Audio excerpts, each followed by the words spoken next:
14 yw'r amyn 14. A ddolwn ddiw ein harglwydd mawr mewn parch a chariad yma nawr. Y 3 yn 1 a'r 1 yn 3 yw'r arglwydd a ddolwn ni. Mawr yw a chanmoladwy iawn, cyd uno i'w ddyrchafu wnawn. Bendithiwn byth ei enw ef, a chaiff y mawl holl ddyddiau'r nef. 14.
O lyfr y salmau, yn gyntaf y ganfed salm, the 100th salm.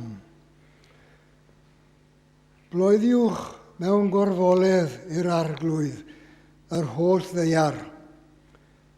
Addolwch yr arglwydd mewn llawenydd, dewch o'i flaen a chan. Gwybyddwch mae'r arglwydd sydd ddiw, ef a'n gwnaeth, ei eiddo ef ydym, ei bobl a defaid ei borfa. Dewch i mewn i'w byrth a diolch, ac i'w gynteddau a mawl. Diolchwch iddo, bendithiwch ei enw, oherwydd da yw'r arglwydd, y mae ei gariad hyd byth a'i ffyddlondeb hyd gynhedlaeth a chynhedlaeth.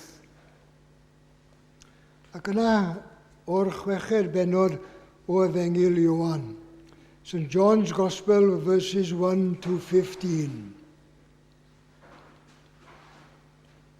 Ar ôl hyn, aeth Iesu ymaith ar draws môr Galilea, hynny yw môr Tiberias. Ac yr oedd tyrfa fawr yn ei ganlyn, oherwydd yr oeddent wedi gweld yr arwyddion yr oedd wedi ei gwneud ar y cleifion. Aeth Iesu i fyny'r mynydd ac eistedd yno gyda'i ddisgyblion. Yr oedd y Pasg, gwyl yr Iddewon, yn ymyl. Yna cododd Iesu ei lygaid a gwelodd fod tyrfa fawr yn dod tuag ato, ac meddai wrth Philip, ble y gallwn brynu bara i'r rhain gael bwyta. Dweud hyn yr oedd i roi prawf arno, oherwydd gwyddo ef ei hun beth yr oedd yn mynd i wneud. Atebodd Philip ef, ni byddai bara gwerth 200 ddarnau arian yn ddigon i roi tamed bach i bob un ohonynt. A dyma un o'i ddisgyblion, Andreas, brawd Simon Pedr, yn dweud wrtho, y mae bachgen yma a 5 torth haidd a 2 bysgodyn ganddo. Ond beth yw hynny rhwng cynifer? Dywedodd Iesu, gwnewch i'r bobl eistedd i lawr. Yr oedd llawer o laswell yn y lle, ac eisteddodd y dynion i lawr, rhyw 5,000 ohonynt. Yna cymerodd Iesu y torthau ac wedi diolch fe'i rhannodd i'r rhai oedd yn eistedd. Gwnaeth yr un peth hefyd ar pysgod, gan roi i bob un faint a fynnau. A phan oeddent wedi cael digon, meddai wrth ei ddisgyblion, casglwch y tameidiau sy'n weddill, rhag i ddim fynd yn wastraff. Felly casglasant a llenwi 12 basged o'r tameidiau oedd y bwytawyr wedi ei gadael yn weddill o'r 5 torth haidd. Pan welodd y bobl yr arwydd hwn yr oedd Iesu wedi wneud, dywedasant, hwn yn wir yw'r proffwyd sy'n dod i'r byd. Yna synwyrodd Iesu ei bod am ddod a'i gipio ymaith i wneud yn frenin, a chiliodd i'r mynydd eto ar ei ben ei hun. Bendithiad yw y darllen a'r gwrando yna o'r gair. Amen. Emyn 64, hymn number 64. Tydi sydd dilwng os o'm can, yng nghriwr mawr am diw. Dyddoni di o'm hamgylch maint bob awr yr wyf yn byw. Diolchaf am gysuron gwyw wyf heddiw neu mwynhau. Diolchaf fwy am ddoniau sy'n oes oesoedd i barhau. 64, 64.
droed yr arglwydd mewn gweddi, cydweddion. Gyda thoriad gwawr y bore, o mor hyfryd yw codi'n llef a safar gani, canu mawl i ddiw. A dyn ni'n cyflwyno'n moliant i ti o dad yn yr oedfa hon. Dyn ni'n uno a Chymru'r ddinas yma a'r Cymru o fôn i fynwy. A dyn ni'n uno a phob cenedl arall drwy'r byd sydd yn galw a thenw y dydd arbennig hwn. Diolch i ti am tywys ni o'n heilwydydd i'r aelwyd gysegredig yma. Dy groeso di i bob yr un ohonom. Dyn ni falch o gael gweld ein gilydd fel cynulleidfa a chael cymorth ein gilydd yn awr i addoli mewn ysbryd ac mewn gwirionedd. Duw sydd wedi bod yn ffyddlon tuag atom yn ystod yr wythnos a'i theibio. Wrth i ni ddilyn ein gwaith a'n gorchwilion, beth gawsom yn ddiw oedd yn agos atom yn ein nerthu ac yn ein cynorthwyo. Holy Father, you have given us bread for our hunger. We eat every day and are filled. We want to thank you for your bountiful provision. We intercede on behalf of those who are hungry and offer our resources for their filling. We thank you too for Jesus, who is the bread of life and is food enough for our spiritual hungers.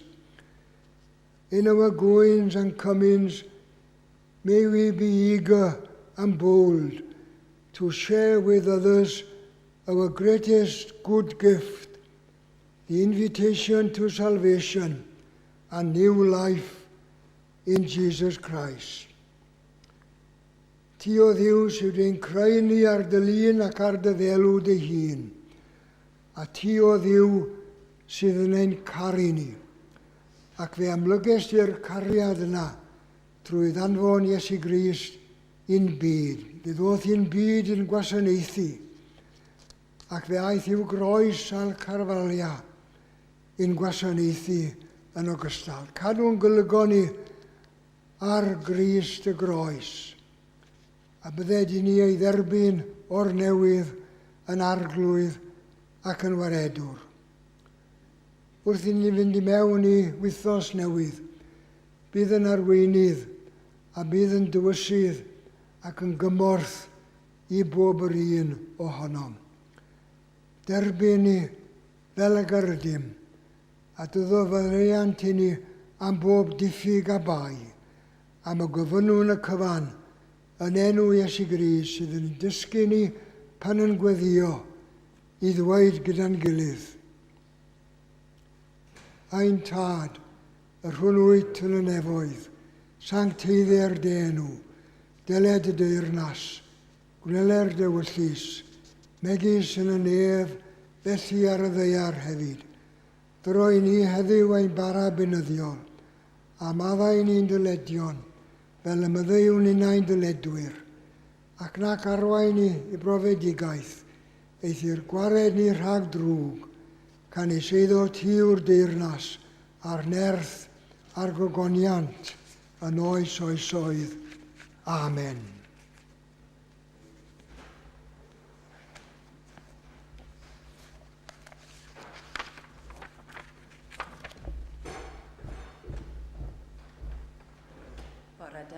Good morning, a chroeso i chi gyd i'r oedfa bore yma. Ond croeso arbennig i'n cynwneidog y King's Cross a Radnor Walk, a felly does dim angen i fi gyflwyno Gwylfa Evans i chi. Mae Barchedu Gwylfa Evans wedi bron a dathlu 60 mlynedd yn ei weinidogaeth. Felly, yn mis Medi eleni yn Haro, bydd na wasanaeth arbennig i ddathlu hyn. Mae'r manylion yn y cyntaf, mae croeso cynnes i bawb i ddod.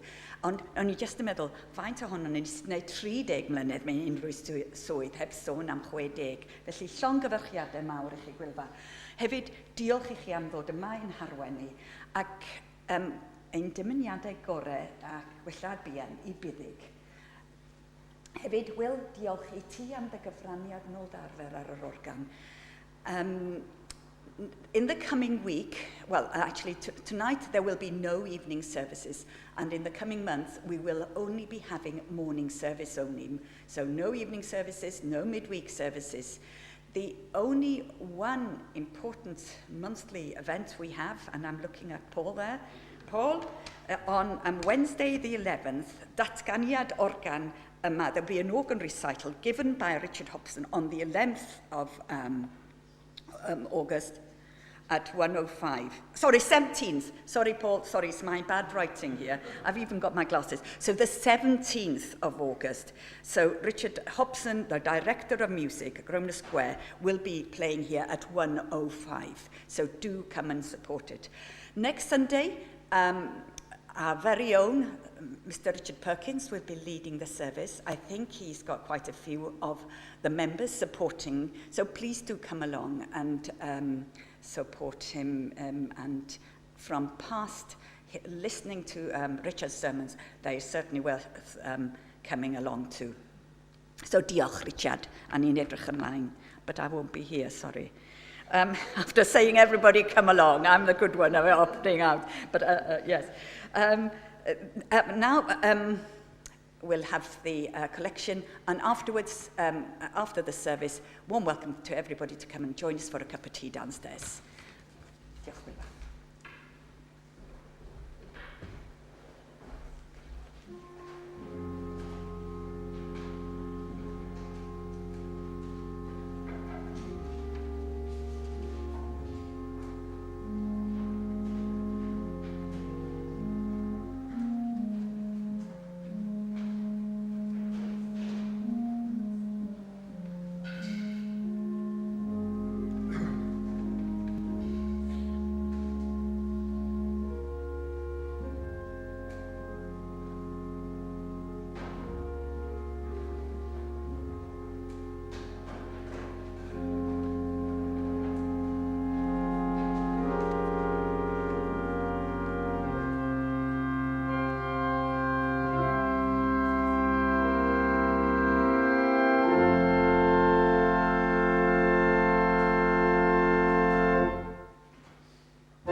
Diolch am y croeso a diolch am gyfle i arwen yr oedfa yma unwaith eto a diolch am eich dymuniadau da. 809 yw'r emyn 809. Dragwyddol hos y lluog i o'r, creawdwr nef a sawr, o gwrando ar ein gweddi dair a ran ein byd yn awr. Ymostwng atom yn dy ras, o gwrando ar ein cri, ac mewn trigaredd arglwydd ior yn dirion ateb ni. 809, 809.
Fe wni ni at yr ail ddarlleniad am destun, Efengyl Ioan y 6 bennod, adnod 11. Yna cymerodd Iesu y torthau, ac wedi diolch fe i'r hanodd i'r rhai oedd yn eistedd. Gwnaeth yr un peth hefyd ar pysgod, gan roi i bob un faint a fynnau. John's Gospel, the 6th chapter and the 11th verse. Then Jesus took the loaves, gave thanks, and distributed them to the people as they sat there. He did the same with the fish, and they had so much as they wanted. Efengyl Ioan y 6 bennod, adnod 11. Does ar un ohono ni wedi gweld person gwir newynog.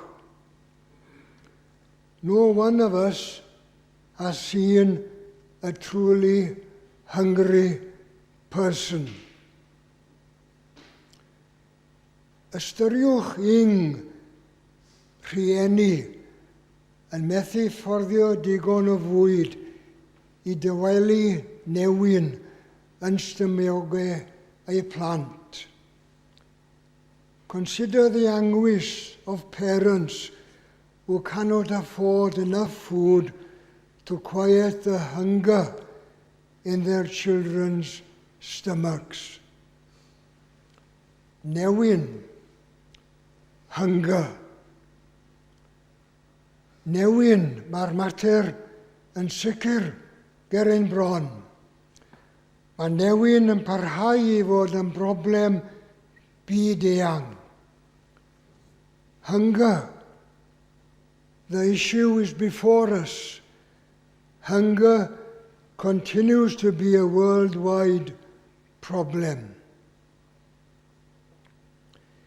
Hyd yn oed gyda cynlluniau cymorth, mae yna lawer yn newynog yma ym Mhrydain.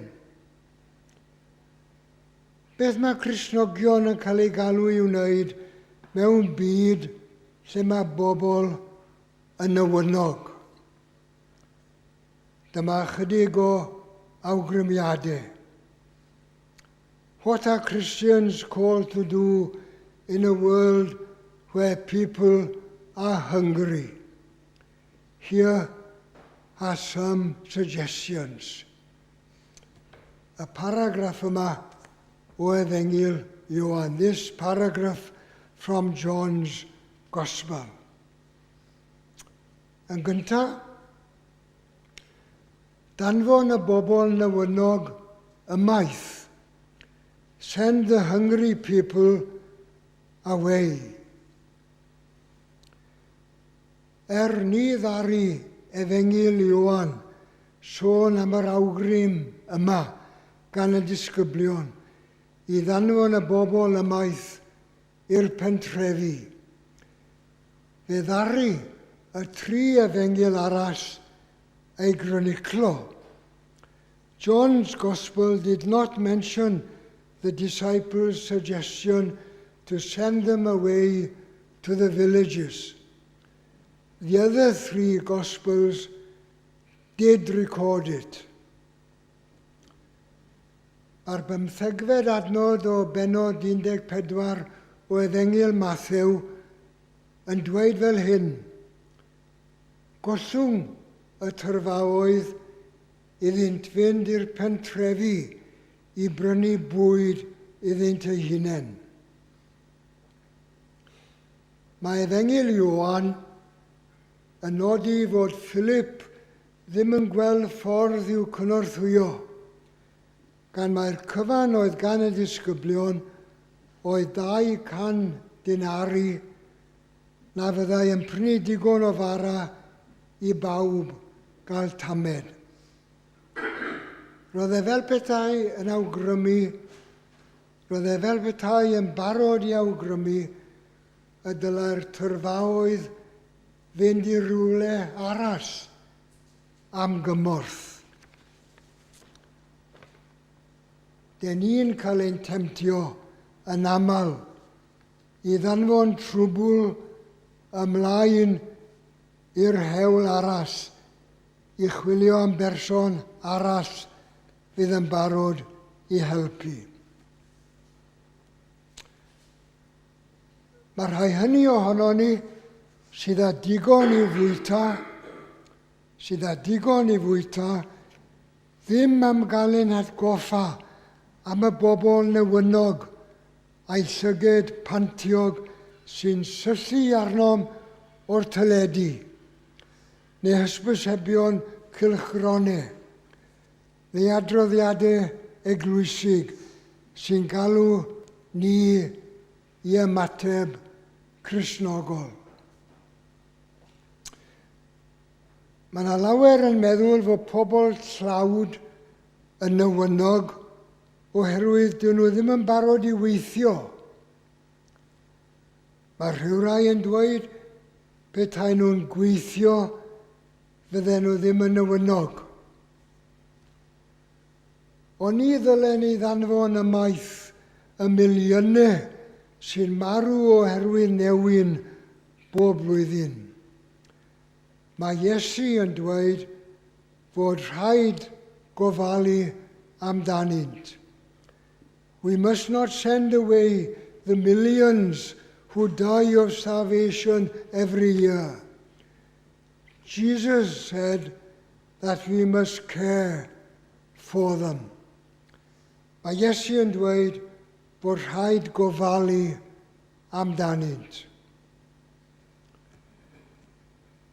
Ac yn yr ail awgrym dechrau chwildro. Start a revolution. Mae rhywrai yn awgrymu fod llawer yn y dyrfa wedi hoffi i'r Iesu ddechrau chwildro yn erbyn y gormeswyr Rhufeinig. There's a suggestion that many in the large crowd would have liked for Jesus to start a revolution against the Roman oppressors.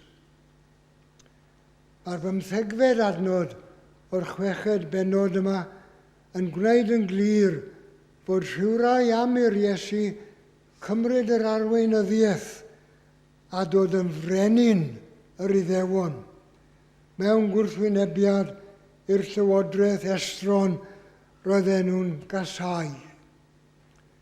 Some wanted Jesus to take up leadership and become King of the Jews in opposition to the hated foreign rule. Mae Efengel Marc yn dweud ei bod nhw mewn lle unig. Lle iawn i ddynion oedd yn bwriadu cychwyn chwildro. Mae Marc hefyd yn nodi i'r Iesu sylwi fod y dyrfa fel defaid heb fugail. Fe allai hyn fod ag ystyr militaraidd. Oherwydd yn y 7fed bennod ar 20 o lyfr Numeri yn yr Hen Testament, mae Moses yn siarad am ei bobl fel defaid heb fugail. Oni bod yr arglwydd yn penodi rhywun i'w harwain i mewn ac allan. Penerddodd yr arglwydd Joshua fel arweinydd Israel i ddilyn Moses. A nodwn yn olaf bod y ddyrfa fan hyn yn ddynion, mewn lle unig, mewn gwlad wedi ei meddiannu fel Palestina, 5,000 o ddynion am wneud eu harweinydd yn frenin. Fydde'n gyfle parod am chwildro. Ond fydde Iesu ddim yn cymryd y ffordd hon. Mae Iesu hynny gyda'i holl dosturi a'i werthfawrogiad o boen anghyfiawnder a ddioddefodd ei fobl, gwyddau y medrau ei bwydo. Ac fe wnaeth hynny. Mae rhaid i bobl gael bara, ond nid ar fara yn unig y bydd dyn fyw. Jesus, with compassion and appreciation of the agonies of injustice suffered by his people, knew he could feed them, and he did so. People must have bread, but people cannot live by bread alone. Because bread is important, we ask for it each time we pray the Lord's Prayer. Am fod bara'n bwysig, fe ofynnwn amdano bob tro y gweddiwn gweddi'r arglwydd, fel dyn ni wedi gwneud yn yr oedfa hon y bore yma. Ac yna'r pwynt ola, rhannu yr hyn sydd gyda ni. Rhannu yr hyn sydd gyda nhw. Share what you have. Mae rhaid estyn bara i bawb. We need to pass the bread to everyone. Na ni sydd â chymaint, hyd yn oed mwy na'r bachgen oedd â 5 torth a 2 bysgodyn. Fe elwyr arnom ni i rannu.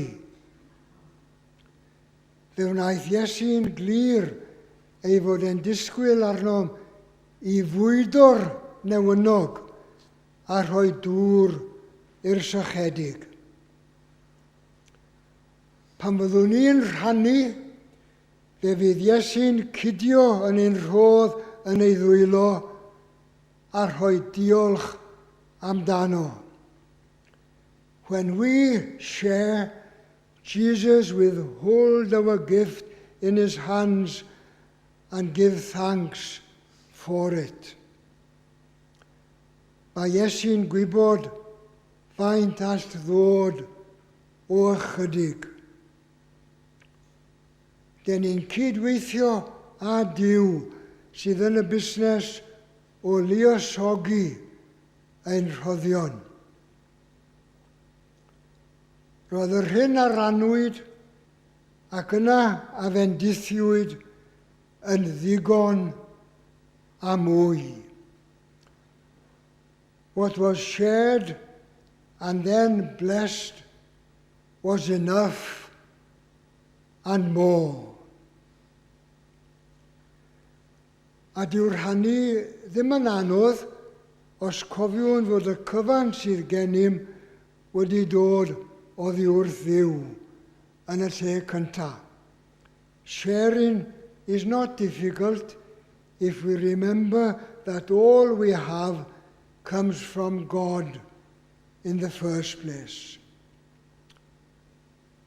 Back of the loaf is the snowy flour, and back of the flour is the mill, and back of the mill is the wheat, the shower, and the sun, and the Father's will.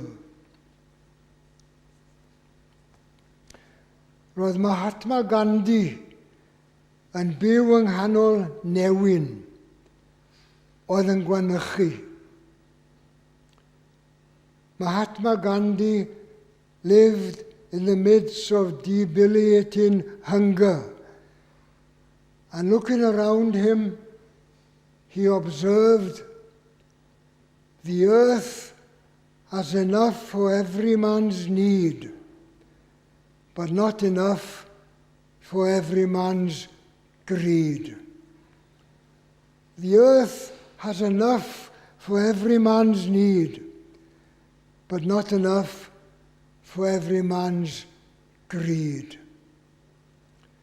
fe roddodd Iesu gyfle i'r bachgen i fod yn bartner gydag i fwydo'r dyrfa newynog. Jesus gave the boy an opportunity to be a partner with him in feeding the hungry multitude. A mae fe'n rhoi yr un cyfle i ni. He gives us the same opportunity. But in order to do so meaningly, Elizabeth Seton said, we are going to have to learn to live more simply in order that others may simply live. Ie, mae fe rhoi'r un cyfle i ni, ond mwyn gwneud hynny yn ystyrlawn. Yng ngeiriau Elizabeth Seton, we are going to have to learn to live more simply in order that others may simply live. Fel y gwyddau Iesu, mor bwysig yw bara ac mor angenrheidiol yw ein bod ni'n rhannu ein bara.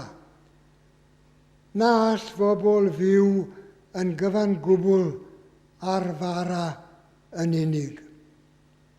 But as Jesus knew, people cannot live fully by bread alone. Geilw arnom i rannu gyda byd newynog bara go gyfer ei newyn corfforol, a bara'r bywyd go gyfer ei newyn ysbrydol. We are called to share with the hungry world bread for their physical hunger and bread of life for their spiritual hunger. Pam rannw ni'r hyn sydd gyda ni, mae Iesu yn ei fendithio a'i luosogi a'i wneud yn ddigon. Felly rhannwch yr hyn sydd gyda chi. Dyna'r cyfan fedrwch i wneud. When we share what we have, Jesus blesses and multiplies and makes it enough. So share what you have. That's all you can do. Felly chwi fedrwch chi ddim rhoi yr hyn nad yw gyda chi. Rhannwch yr hyn sydd gyda chi. All neb arall roi yr hyn sydd gyda chi i roi. Bod yr hyn sydd gyda chi i rannu yn ymddangos nad yw e'n llawer, neu hyd yn oed yn ddigon, wyddwch chi ddim yr hyn all ddiw wneud pam rowch iddo yr hyn sydd gyda chi. You never know what God will do when you give him what you have. Yr hyn ddylen ni wneud i'r bobl newynog yn y byd. What we should do for the hungry people of this world. Mwyn ei enw. Amen.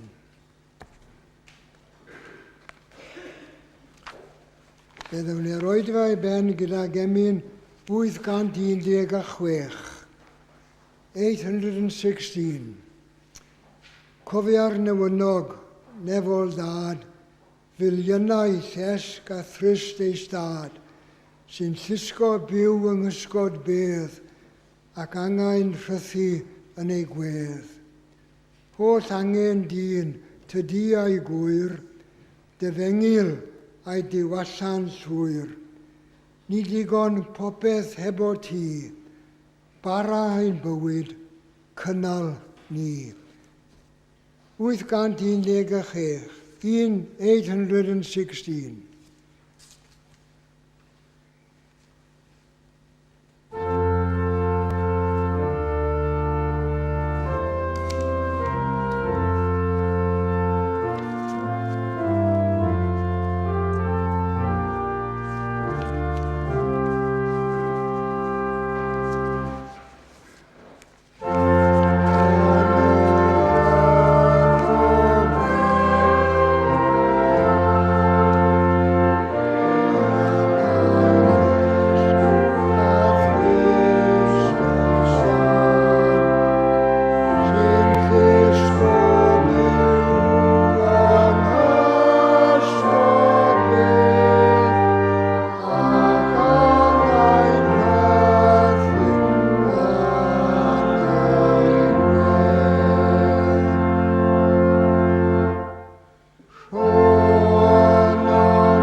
Gras ein harglwydd Iesu Grist, a chariad Dyw, a chymdeithas yr ysbryd glân, a fydd o gyda ni i gyd o'r awr hon hyd byth. Amen.